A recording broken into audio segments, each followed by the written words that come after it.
A couple years ago, I reviewed the Muppet Show pilots, the Valentine's Show, and Sex and Violence. Now it's time to check out the pilot for another famous Muppet Show, Sesame Street. Now, even though the Muppets Valentine's Show and Sex and Violence don't really follow the format that the Muppet Show would take the world by storm with, they're still very entertaining to watch. Now, for 5 days in March of 1969, parents were asked to sit their children down in front of the television for the test pilots of an upcoming show called Sesame Street. Now, only one of these test pilots is available for us to watch. And unfortunately, unlike the Muppet Show pilots, this one sucks.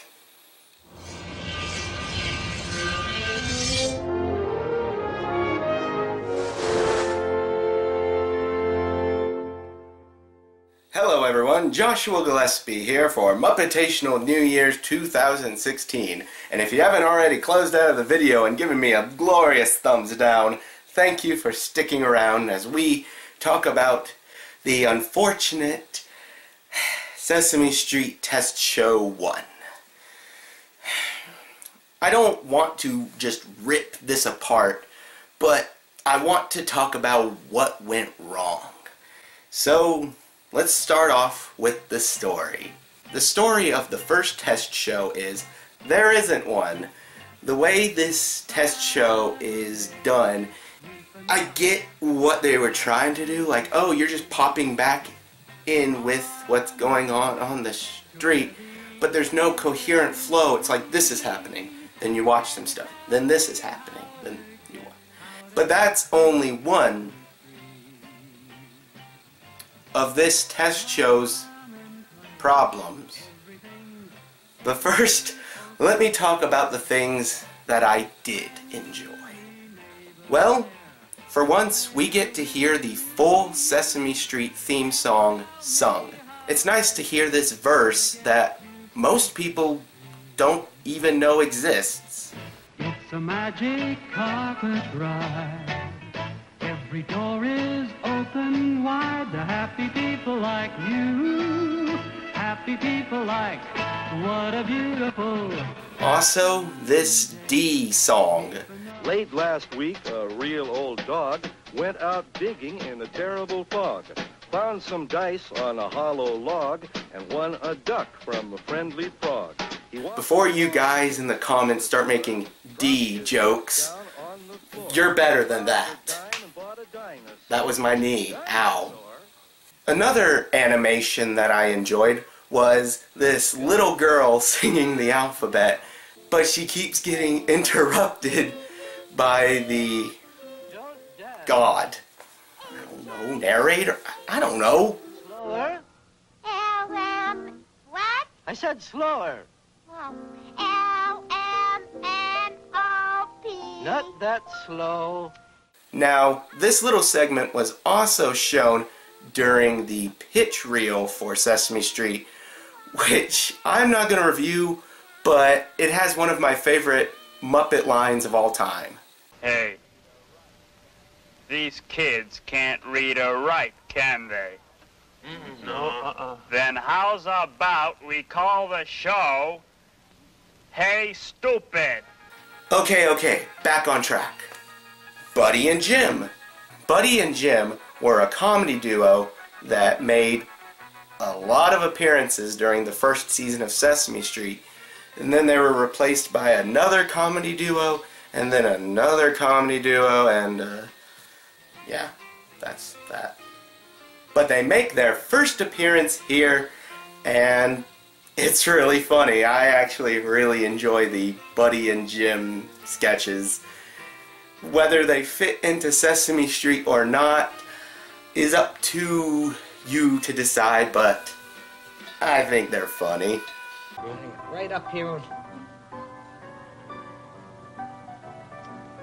That's the dumbest picture I've ever seen in my life. Now another thing I enjoy. Hey there, what's your face? Sitting in the same place, I'm staring doing at a the video. TV, looking kind of weedy, getting kind of sleepy underneath your teepee. Time to prime the pump up. Everybody jump up. Everybody dance. Okay.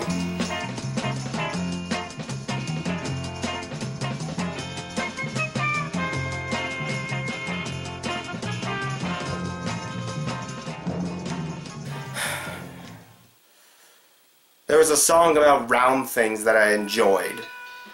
Now, the film is nothing special, just showing round things that kids would commonly see in public. I think the thing I enjoyed most is the song. It's catchy. Now, Ernie and Bert, one of their little segments they have is talking about things that we have two of. 2 eyes, 2 ears, and 2 noses. Hey, you ding-a-ling, you've only got 1 nose. 2 noses, and 2 eyes, and 2 ears.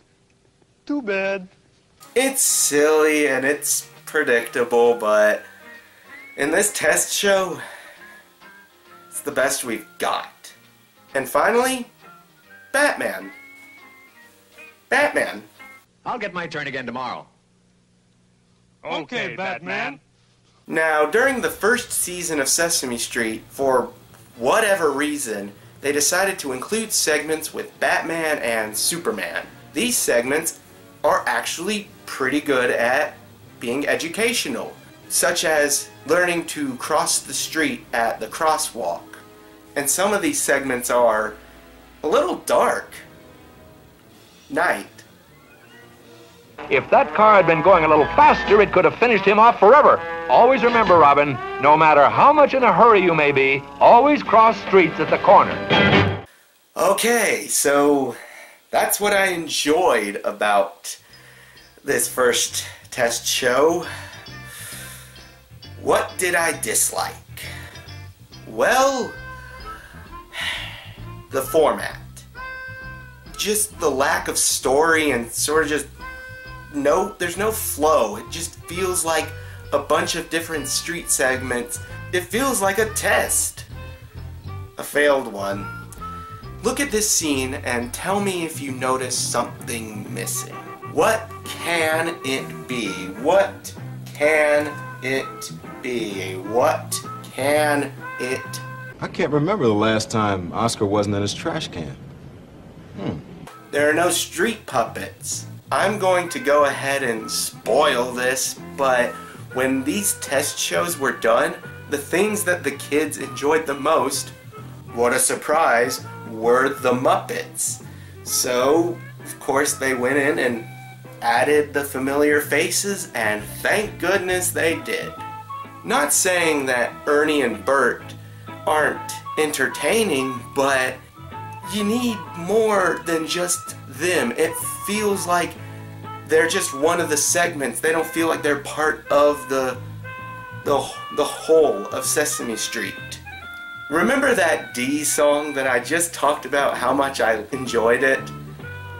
They ruined that.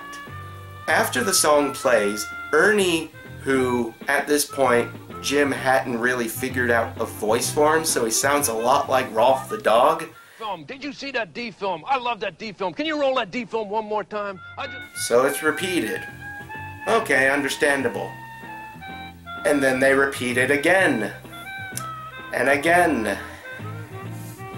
And after the second time, it's gotten a bit irritating and a bit annoying, and you just get tired of the damn dog. That's another D word. Superman is in this show, and this is what he does. Big fella, here's a ticket to the land of Nod.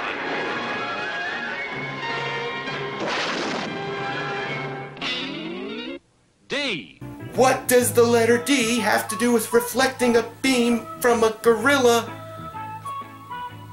Thank goodness you didn't die. D. I'm disillusioned here.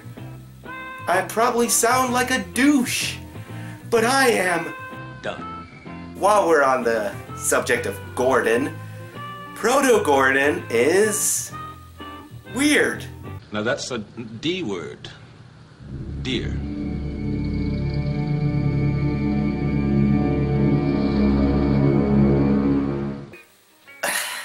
Kids are tough. When you rack up pool balls, they put them in a triangle. Yes, dear. When is the triangle going to go on TV? Getting a perfect kid for a show like this is so difficult. But you should have no problem with saying, okay, this kid, we need to remove him and try and refilm this. Otherwise, you end up with stuff like this. When is the triangle? No, not bowling balls. Billiard balls. Pool balls. What is the point? Why couldn't you have just refilmed that? The kid's being so interruptive, and poor Susan doesn't really know how to respond. This whole thing's a mess, and Mr. Hooper's a jerk. It's kind of hard to. Now, not next year. Give me back my paper. But the absolute worst part of this is a segment called The Man from Alphabet. A-U-B-W-X-Y-Z. Oh, he's the man from Alphabet, and he's the greatest hero yet. I get what they were going for, something that's like Get Smart and The Man from Uncle crossed together with an educational purpose. Thankfully, this segment was not carried over into the actual series. What makes Sesame Street is the Muppets. It has this magical quality because it's familiar, but then there's stuff like Oscar and Big Bird, these crazy things but it still feels real. That's really it. Yes, characters like Bob, Susan, Gordon, Luis, Maria, they are part of it, and it's part of what makes Sesame Street so real to kids.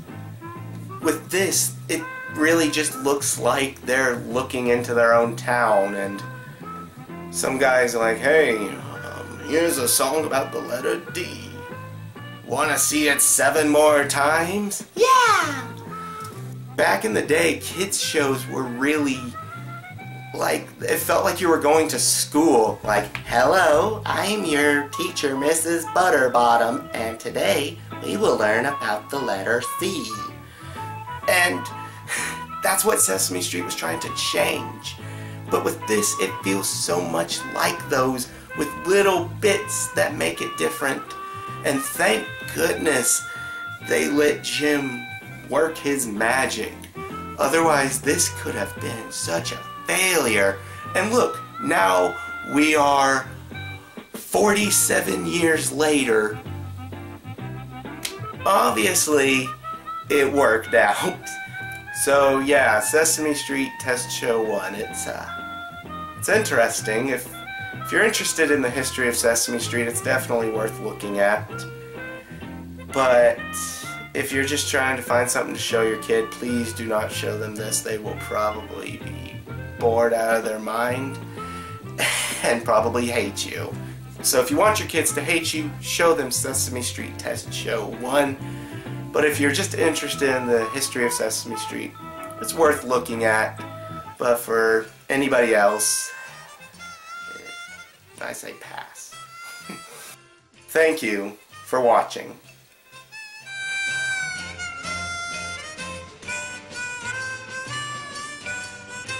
Sesame Street is a production of the Children's Television Workshop.